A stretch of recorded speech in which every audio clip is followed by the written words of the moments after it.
Guess what day it is? It's my super-duper chore day! At first I thought, oh no, chores are so boring. But then, I had a brilliant idea. What if chores were actually secret missions in a magical adventure? My first mission: rescue my toys from the giant, scary, messy mountain. Teddy bears were trapped in a pillow avalanche, and my race cars were stuck in a landslide of books. I climbed the mountain bravely, putting each toy back in its cozy home. One by one, they were saved. Phew, mission accomplished.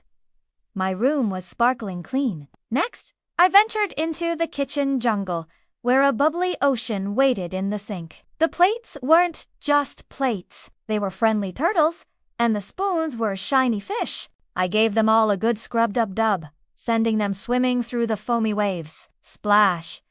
They were all clean and happy, ready for our next meal.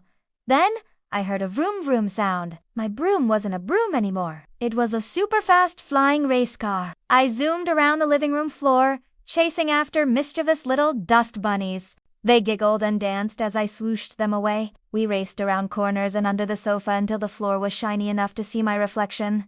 I won the race. My final quest was in the laundry room.